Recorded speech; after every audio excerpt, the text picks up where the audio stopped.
Hello, my friends, and welcome to another deck profile.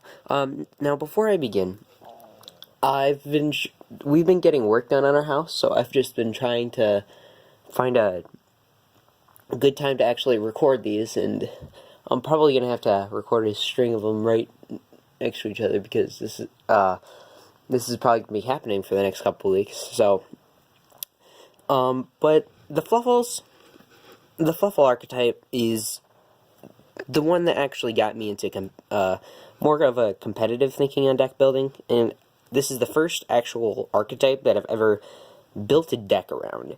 I don't know what drew me to it, but I would assume it's the cute stuffed animals in their artwork. So, this is my favorite deck, and I hope I do it justice. So, with that out of the way, let's get right on into this deck profile. And we have 3 Fluffal Dog to start things off. Now, I have met people who have no idea what the Fluffals do, but so I'm gonna read these guys.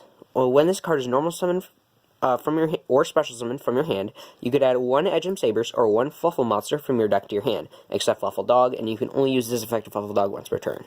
Now, the one from your hand clause is actually very important. So you can't, like, Monster Reborn it and get a search, but it's not that hard to work around. So it's just a Stratus for the deck. Next we have 3 Fluffal Bear. You can send this card from your hand to the graveyard and set 1 Toy Vendor from your deck in your spell and trap card zone.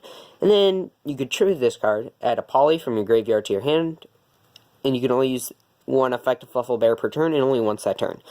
So, mostly what you're going to be using this for is the discard effect to search Toy Vendor, but its second effect has come up pretty often, more often than you would think, because I actually run through all 3 of my polys pretty quick in this deck, trying to go for that, trying to just go for an OTK.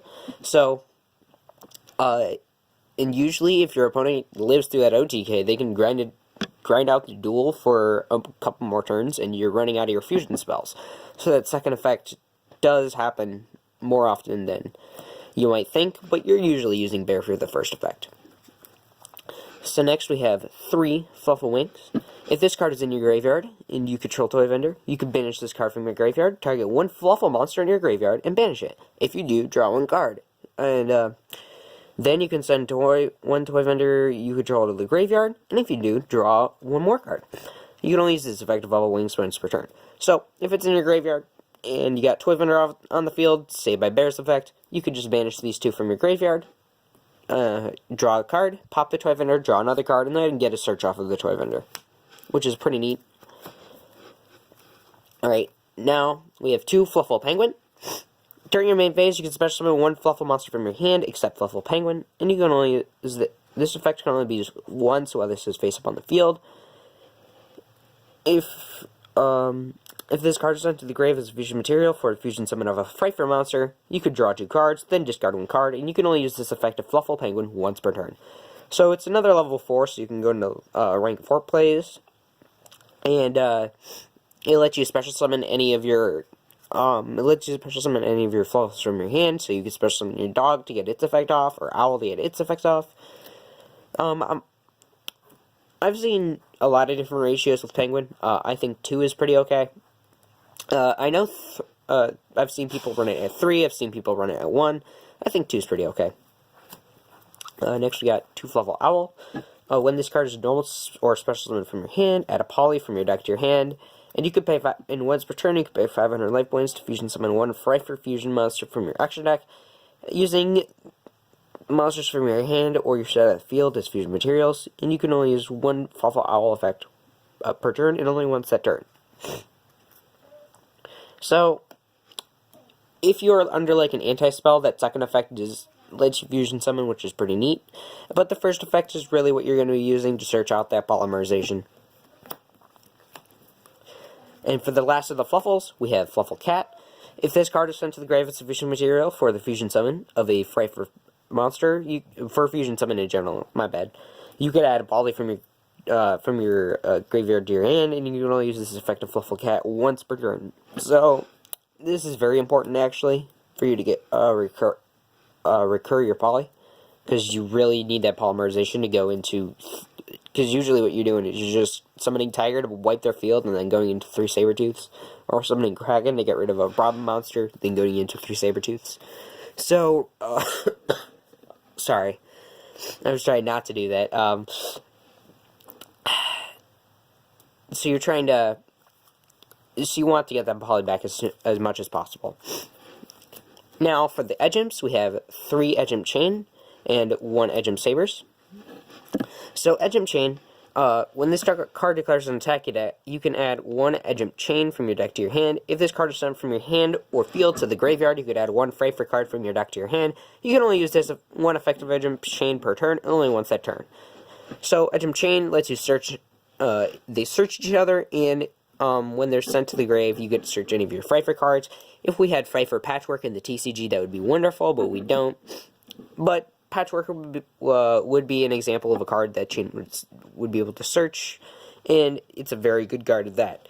So, next we have Edge Imp Sabers. When this card is sent to the grave, if this card is in your graveyard, you can place 1 card from your hand to the top of your deck, special summon this card in defensive position, and you can only use this effective Edge Imp Sabers once per turn.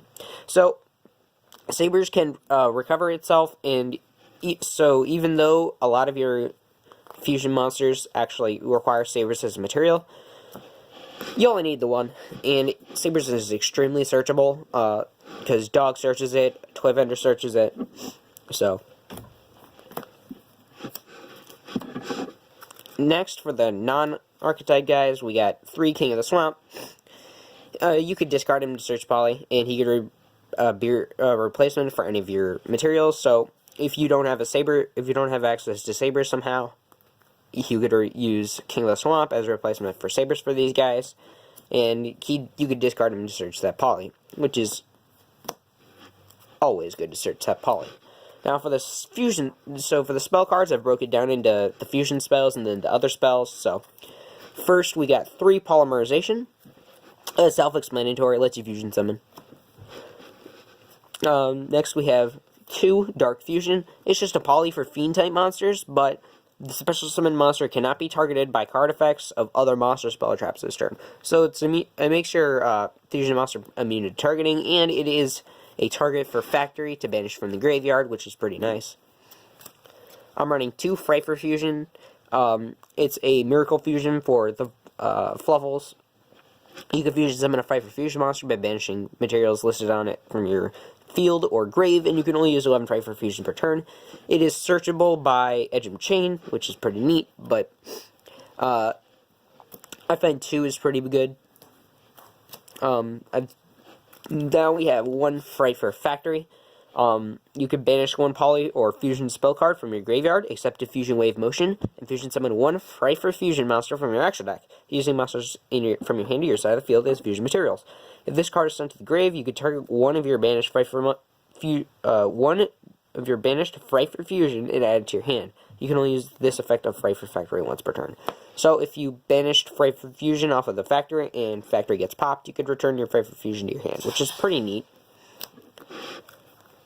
Now for the non-fusion spells, we got 3 Toy Vendor and 3 Foolish Goods to send the Toy Vendor. So Toy Vendor, once per turn, you can discard 1 card, draw 1 card, show it, and then if it's a Fluffal monster, you can special summon 1 monster from your hand. Otherwise, discard the card you drew. If this card is sent to the graveyard, you can add 1 Edge Imp Sabers or 1 Fluffal monster from your deck to your hand. So, and then Goods, send a spell trap card from your deck to the grave, and you can only activate 1 Goods per turn. So Goods lets you send Toy Vendor to the graveyard, which is pretty neat. You could send Toy Vendor to the grave off of Wings effect.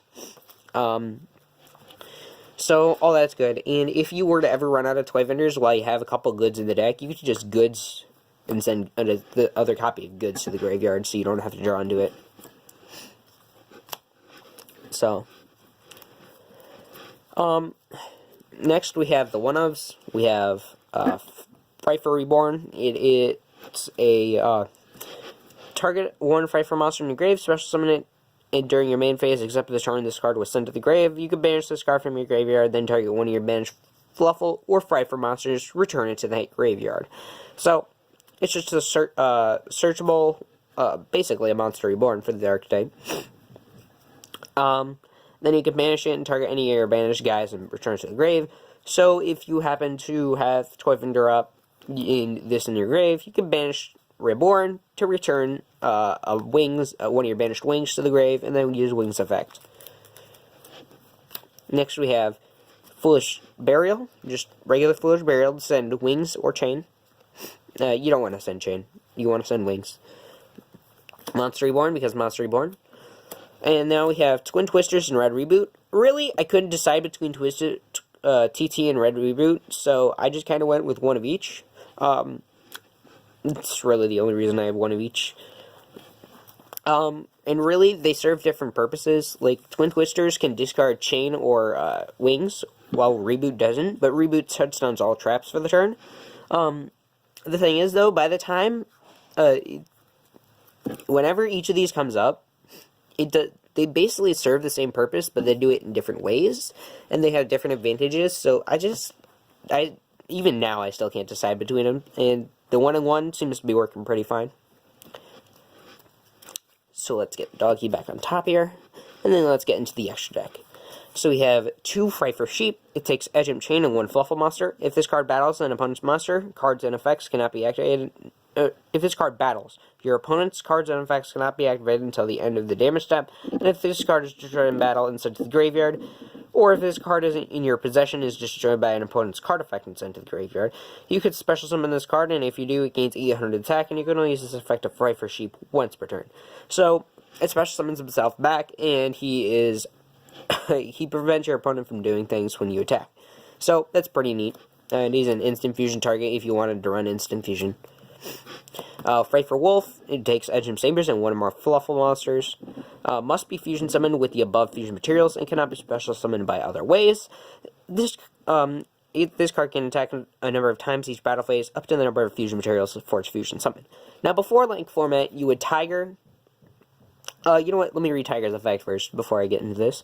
Edge and Sabers and 1 more Fluffal monsters. When this card is fusion summoned, you could target cards on the field up to the number of fusion materials used for its fusion summon, destroy them, and all Fright for monsters you control gain 300 attack for every Fluffal and Fright for monster you control, and you can only control 1 Fright for Tiger.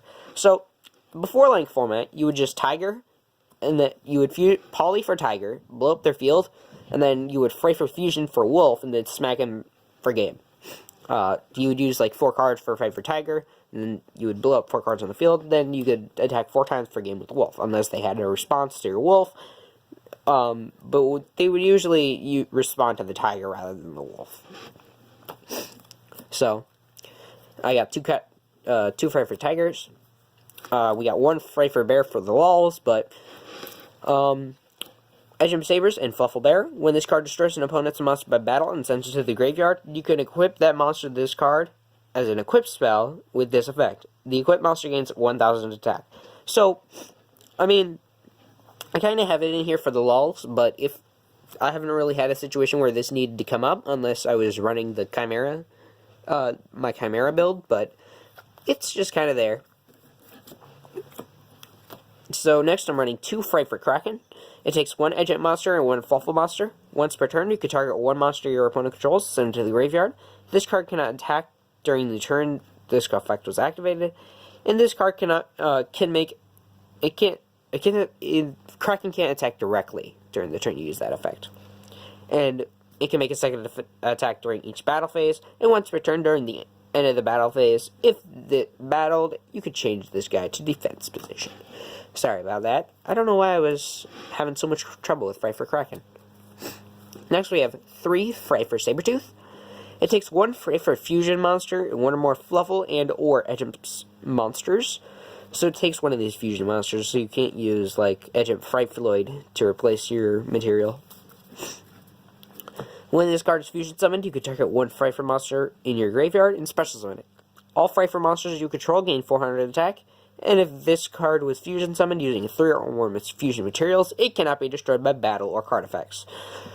So it has a nice protection effect. And really, it is the only protection effect all the Frighters have. I mean, Sheep kind of protects itself, but not really. It just special summons itself back. That 400 attack bonus is actually, once you rack up 3 of these guys in the field, that becomes 1200, and that's That brings these guys up to 3,600 attack points, and that's pretty formidable. And then if you were to have Fright for Tiger on the field, Tiger gives them 1,200 extra attack as well, so 48, and so these guys would be 48, and Tiger would be 43, so pretty beefy boys. Next, I have 1 Starving Venom. It takes 2 dark monsters on the field except tokens, and if it's fusion summoned, you can make it gain attack equal to 1 special summoned monster your opponent controls until the end phase. Once per turn, you can target a level 5 or higher monster your opponent controls. Until the end of this turn, this card's name becomes that monster's original name, and replace this effects with that monster's original effects. If this fusion summoned card is destroyed, you can destroy all special summoned monsters your opponent controls. So, it doesn't come up much, but it's in there just in case I ever have a hand of Edge Imps and I can't get to any of my Fluffals. So I would just fusion summon using the Edge Imps. Like I said, it hasn't happened very much, but I have had a situation where I've had to use Starving Venom because I didn't have access to any of my Fluffal guys to go into my Fright for Fusions monsters. So, next for the Link monsters, we have Mrs. Radiant and Decode Talker. Mrs. Radiant takes 2 Earth monsters, and all Earth monsters on the field gain 500 attack and defense. Also, Wind monsters lose 400 attack and defense. If this card is destroyed by battle or card effect, you could add 1 Earth monster from your graveyard to your hand, and you can only use this effect of Mrs. Radiant once per turn. And then Decode Talker takes 2 plus effect monsters, then it gains 500 attack for every guy it points to. And you contribute a monster this card points to negate an activation of a card effect that targets a card you control. And if you do, destroy that card. I mean, you probably know what these do, but just in case you don't, I read them out for you. So, I hope you guys like this deck profile. Be sure to like, subscribe, comment, all that YouTube stuff, and let me know what you liked about the deck, any comments you would like, you want to share about the deck, and I love constructive criticism about my decks. I know I'm not the most competitive YouTuber out there, but I like to know that I've at least enlightened some of you. And see you guys next time. Peace.